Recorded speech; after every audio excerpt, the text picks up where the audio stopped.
네, 여러분 하루 쉬고 오늘도 조금 늦게 말씀 묵상 영상을 찍습니다. 오늘부터 우리가 출애굽기 본문 시작하잖아요. 우리 출애굽기가 조금 뒷부분에 가면 지루한 부분이 있지만 그래도 우리 열심히 함께 말씀을 같이 읽어 나가면 우리가 끝까지 잘 완주할 수 있지 않을까 하는 생각을 합니다. 그리고 전도사님이 올리신 출애굽기 어떻게 읽을 것인가 영상을 보시면 출애굽기를 전체적으로 읽는데 굉장히 큰 도움이 될 것 같아요. 그러니까 여러분들 꼭 보시기 바랍니다. 네, 오늘 말씀은 출애굽기 1장입니다. 먼저 우리가 오늘도 문단을 나눠봐야겠죠? 저는 오늘 문단을 3개로 나눠봤는데요. 1절에서 7절은 애굽에서 이스라엘 민족의 번성, 그리고 8절부터 14절까지는 이스라엘을 두려워해서 학대하는 바로, 그리고 15절부터 22절에는 하나님을 두려워했던 두 산파, 이렇게 나누어 보았습니다. 오늘 본문 내용은 그런 거잖아요. 야곱의 가족이 70명이 고센 땅으로, 이집트의 고센 땅으로 이주를 하게 됩니다. 우리가 잘 아는 요셉 이야기의 마지막이죠. 그리고 그곳에서 정말 바로의 호의를 받으면서 특권을 누리면서 생활했습니다. 그리고 인구수는 점점 늘어갑니다. 하나님이 아브라함에게 약속하셨던 자손의 번성이 실제적으로 이스라엘 민족 가운데 이루어지고 있었습니다. 그런데 시대가 가고 요셉을 알지 못하는 왕이 이집트의 왕이 되었습니다. 그 왕에게 이스라엘은 이제 함께 해야 할 그런 대상이 아니라 자신들을 무너뜨릴 수도 있는 굉장히 큰 세력으로 이 바로는 그 이스라엘 민족들을 바라보게 되는 것이죠. 그래서 그는 이스라엘 민족의 수가 늘어나는 것에 대해서 굉장히 경계하면서 그것을 막기 위해서 강제 노역을 시키게 됩니다. 그러면서 강제 노역으로 그들을 억압하게 되죠. 그런데 문제는 뭐냐면 그는 강제 노역을 이걸 좀 막아보려고 했는데 갈수록 이스라엘 민족이 더 확장되어졌다는 거예요. 노동의 강도를 더 높였는데 더 높여도 이스라엘의 민족의 수는 점점 늘어갔습니다. 그래서 바로는 또 다른 방법을 쓰죠. 민족의 수를 늘어나는 것을 막기 위해서 히브리 산파를 둘을 부릅니다. 시프라와 부하라는 두 사람을 불러서 아이들이 태어날 때 남자아이는 죽이라는 명령을 내립니다.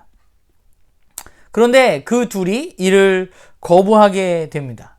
거부한 이유는 그들이 하나님을 두려워했기 때문이라고 오늘 출애굽기 1장은 우리에게 이야기해주고 있습니다. 그들은 하나님을 두려워해서 바로의 말을 거역했습니다. 그리고 하나님은 그들을 기억하셔서 그들에게 은혜를 베푸시고 그들을 축복하십니다. 그러자 결국 바로는 태어난 남자아이들을 물에 던져버리라고 명령을 내리게 되죠. 그게 오늘 1장의 내용입니다. 하나님은 약속을 지키시는 분이란 생각을 하게 돼요. 이스라엘 민족이 번성하게 되었다는 것은 하나님이 아브라함에게 하신 약속이 이루어지고 있다는 것입니다. 이스라엘 민족의 수가 날로 늘어나자 바로는 자신의 힘을 가지고 그것을 막아보려고 했습니다. 그런데 막을 수 없었죠. 억압을 할수록 그들의 민족의 수가 증가하는 그런 놀라운 일이 벌어졌습니다. 그래서 바로는 더욱 노동의 강도를 높였습니다. 이런 상황 속에 이스라엘 민족은 어떤 생각을 했을까라는 좀 고민을 해봤어요. 어느 날 갑자기 잘 살고 있었는데 강제 노역이 자신들에게 시작되고 그 강도가 점점 높아지고 왕이 자신들을 미워하기 시작한 것이죠. 그들은 그런 어려운 상황 가운데 누구를 생각했을까, 무엇을 생각했을까 하는 고민을 해보게 돼요. 사실 오늘 본문에는 그들의 생각에 대해서, 그들의 고민에 대해서 나타나 있지는 않습니다. 그런데 그 이스라엘 민족 중에 2명의 여인이 등장을 하게 됩니다. 바로 시프라와 부아입니다. 이 여자들은 히브리 3파라고 기록되어져 있습니다. 아기를 받아주는 사람이죠. 그래서 바로는 그 둘을 불러다가 명령을 했죠. 아기가 태어나면 남자아이를 죽여라. 그런데 시프라와 부아는 그 명령을 거역합니다. 거역한 이유는 아까도 얘기했지만 하나님을 두려워했기 때문입니다. 사실 이 장면을 좀 생각해 봤어요. 이 장면을 생각하면서 이 여자들을 생각하니까, 이 두 여자를 생각하니까 제가 좀 막 가슴이 조여오고 떨리는 것 같아요. 당시에 신의 아들이라고 불리던 막강한 권력을 가지고 있었던 그 왕의 명령을 거역하고 또 그 앞에서 꾸지람을 들었을 때에 그들은 지혜로 그 위기를 모면하게 되는데, 그 꾸지람, 그 앞에 불려가서 그에게 이야기를 들었을 때 그들의 마음은 어떠했을까? 정말 대단한 믿음의 사람들이다라는 생각을 하게 됩니다. 그리고 하나님은 그들을 잊지 않으시고 그들과 함께 하시고 그들을 축복하십니다. 출애굽기는 시작부터 바로와 하나님의 대결로 시작하는 것 같아요. 눈에 보이는 신적 권위를 자랑하는 바로와 눈에 보이지 않는 이스라엘의 하나님의 대결인 것이죠.